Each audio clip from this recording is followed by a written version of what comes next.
Promotion कर चुकी हैं। She is author and dynamic leader, speaker है, एंड रत्ना अभी एंड सबसे बड़ी चीज है, इंस्पायरेशन बिजनेस लीडर है। 2023 के पुरस्कार मिला है, एंड सबसे बड़ा राष्ट्रीय अभिमान पुरस्कार से भी सम्मानित हुई हैं 2023 में। तो मैं उनको बुलाना चाह रहा हूं, तो इतने हल्ला, इतना एक्साइटमेंट से नहीं होने वाला।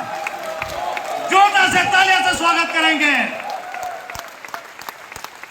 Most inspiration, dynamic speaker, transformation leadership, miss युक्ति कपूर मासंदी। Thank you everybody. जय जगन्नाथ, नमस्कार। उड़ीसा बुलाने के लिए बहुत बहुत शुक्रिया। बहुत अच्छा लगा आप सबकी इतनी एनर्जी देख के, और इतनी अच्छी अच्छी बातें जो स्टेज पे चल रही थी हमारे जीवन के लिए भी बहुत ज़रूरी है, जितना हमारे क्लाइंट्स के लिए, हमारे डिस्ट्रीब्यूटर्स के लिए ज़रूरी है। सो बहुत बहुत शुक्रिया ये मौका देने का कि मैं आपके साथ कुछ ऐसी चीज़ें शेयर कर सकूं जिनके वजह से बहुत लोगों को काफ़ी फ़ायदा हुआ है एज बिजनेस ओनर्स। सो एक मास्टर क्लास आपके लिए तैयार की है आज, बट बिफोर दैट आप सबको कॉन्ग्रेचुलेट करना चाहूँगी मैं फॉर 2 रीजंस। पहली वजह ये कि आप एक ऐसी कंपनी के साथ जुड़े हैं जो वर्ल्ड की लार्जेस्ट डायरेक्ट सेलिंग कंपनी है, और इस कंपनी का नाम है, सही जवाब। और दूसरी वजह ये कि आप एक ऐसी इंडस्ट्री के साथ जुड़े हैं जो इस वर्ल्ड की फास्टेस्ट ग्रोइंग इंडस्ट्री है, और इस इंडस्ट्री का नाम है, फिर से सही जवाब, 10 on 10। वेलनेस इंडस्ट्री कितनी स्पीड से ग्रो कर रही है जानते हैं आप? In terms of market size, क्या मार्केट साइज होगा वेलनेस इंडस्ट्री का? कोई आइडिया किसी को? कोई guess work? $1.5 trillion. Huge, is that huge? Right. अगर इंडस्ट्री बढ़ी है तो इससे हमें क्या फायदा होगा? फायदा होगा कैसे? कैसे? अगर इंडस्ट्री बड़ी है इसका मतलब है कि इस इंडस्ट्री के प्रोडक्ट्स और सॉल्यूशंस लोग खरीदना चाहते हैं। इस मार्केट की वैल्यू है, इज दैट राइट? इस मार्केट की वैल्यू है। तो 2 वजह है ये मार्केट इतना बड़ा कैसे बन गई। 2 वजह। पहली वजह ये कि अब लोगों को वेलनेस समझाना नहीं पड़ता। मानते हैं आप इस बात को? Give me a show off hand, हाथ ऊपर करके बताएं आप इस बात को मानते हैं? राइट। किसी को समझाना नहीं पड़ता कि भाई हेल्थ इज वेल्थ, ये तो सबको पता है, लेकिन बहुत कम लोग हैं जो इसके ऊपर कुछ काम करते हैं। वो काम कैसे करवाना है वो बात आज होगी, लेकिन एक वजह ये है। दूसरी वजह क्या है कि इंडिया एज अ कंट्री बहुत अच्छे से प्रोग्रेस कर रही है, इसलिए हमारी जो एवरेज परचेजिंग पावर है ना, चीज़ें खरीदने की क्षमता, वो बढ़ गई है। तो इसलिए जब हमें आप अपनी वेलनेस पे खर्चा करना पड़ता है तब हम इतना नहीं सोचते जितना शायद पहले सोचते होंगे। हमें चाहिए अच्छा क्वालिटी, चाहे वो जिस भी प्राइस पे आए, because quality comes at a price.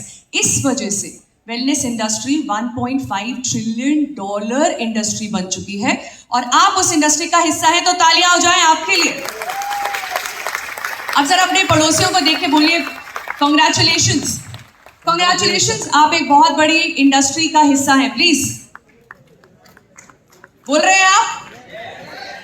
Okay. आप में से कितने लोग बिजनेस ओनर्स हैं? Give me a show off hand. सब लोग? और कितने लोग सेल्स में हैं? सेल्स?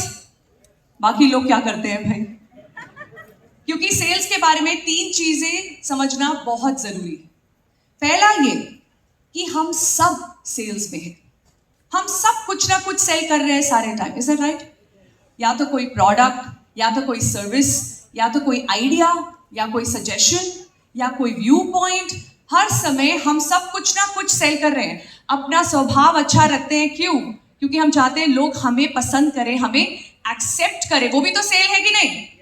अभी बोलने में थोड़ा अजीब लगता है that I sell myself, but ऐसे नहीं है कि I sell myself, but I do put myself out there ताकि लोग मुझे पसंद करें। हम सब सोशल एनिमल्स हैं एज ह्यूमंस, और वो कनेक्शन हमारे लिए बहुत ज़्यादा जरूरी है। तो हम में से ऐसा कोई है ही नहीं जो सेल्स में ना हो, लेकिन सेल्स में होना जो प्रोफेशन है, इस प्रोफेशन का हिस्सा बनने के लिए ना एक हिचक सी, एक हेजिटेशन सी है हम में से कुछ लोगों को। मानते हैं आप इस बात को? हम बोलना नहीं चाहते कि हम सेल्स में हैं। क्यों? क्योंकि हमें रिजेक्शन पसंद नहीं है। कितने लोगों को रिजेक्शन पसंद नहीं है? हाथ ऊपर करें कि भाई ना सुनना अच्छा नहीं लगता है, बुरा लगता है। एक तो इतना अच्छा हम प्रोडक्ट दे रहे हैं, इतना अच्छा सोल्यूशन बता रहे हैं, और फिर लोग समझ नहीं रहे हैं, ना बोल रहे हैं, तो ये नहीं सुनना है, इसलिए हमें सेल्स नहीं करना है। तो इस पॉइंट पे एक इंपॉर्टेंट चीज याद रखना जरूरी है कि हम हर समय रिजेक्शंस फेस करते हैं। आप में से कितने लोग पेरेंट्स हैं? कितने लोग आपको रिजेक्शन मिलती है डेली बेसिस पे? घर पे बेटा ये खा लो, नहीं। पढ़ाई कर लो, नहीं।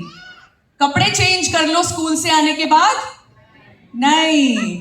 इतना सारा नहीं तो बर्दाश्त हम कर ही रहे हैं डेली बेसिस पे। तो अगर किसी अच्छी वजह से ना सुनने मिले तो इसमें क्या हर्ज है? राइट? Yes yes. देखिए, बिजनेस क्या है? बिजनेस, हम किसी चीज को बिजनेस तब बोलते हैं जब हम किसी को कोई वैल्यू दे और वो उसके बदले में हमें कुछ पैसे दे। We make money, we make profit by putting out value, that is called business. Is that right? 360। लेकिन बिजनेस तो कैसे भी किया जा सकता है। जो दवा बेच रहा है वो भी कमा रहा है, यस। जो दारू बेच रहा है वो भी कमा रहा है। आप जो बेच रहे हैं ना, उसमें आप क्या कमा रहे हैं पता है? ब्लेस। दुआ, दुआएं कमा रहे हैं आप। तो जब हम दुआएं कमा रहे हैं तो किस बात की हेजिटेशन? चाहे जितना भी रिजेक्शन हो, दैट इज ऑल राइट। क्यों? क्योंकि सच ये है कि सब लोग किसी का भी कस्टमर नहीं है। चाहे आप कुछ भी बेचें, अमृत भी बेचें ना, तो पूरी दुनिया आपका कस्टमर नहीं है। वेलनेस इंडस्ट्री में इतनी बड़ी मार्केट है, फिर भी पूरा वर्ल्ड हमारा कस्टमर नहीं है। कौन नहीं है हमारा कस्टमर? जो अपनी वेलनेस के बारे में सोच ही नहीं रहा है, वो नहीं है हमारा कस्टमर। जो अपने ऊपर खर्चा करने को तैयार नहीं है, वो नहीं है हमारा कस्टमर। जो वेट कर रहा है कि मैं बीमार हो जाऊं, डॉक्टर को पैसे दूं, लेकिन प्रोएक्टिवली कोई सप्लीमेंट नहीं लूं, वहां पे मुझे खर्चा फजूल लग रहा है, वो आपका कस्टमर है? तो इस दुनिया में ऐसा कोई प्रोडक्ट या सर्विस नहीं है जिसके लिए पूरी दुनिया ही कस्टमर हो। तो अगर आपको कोई ना बोल रहा है तो वो आपका कस्टमर नहीं है। सिंपल सी बात है। हम गलत जगह बात कर रहे हैं तो वहां पे समय वेस्ट करने का कोई मतलब नहीं है। हमें उनसे बात करनी है जो वेलनेस की वैल्यू समझते हैं। समझ गए हम इस बात को? चलिए अब मास्टर क्लास शुरू करें। तैयार हैं आप मास्टर क्लास के लिए? ये मास्टर क्लास में फायदा क्या हो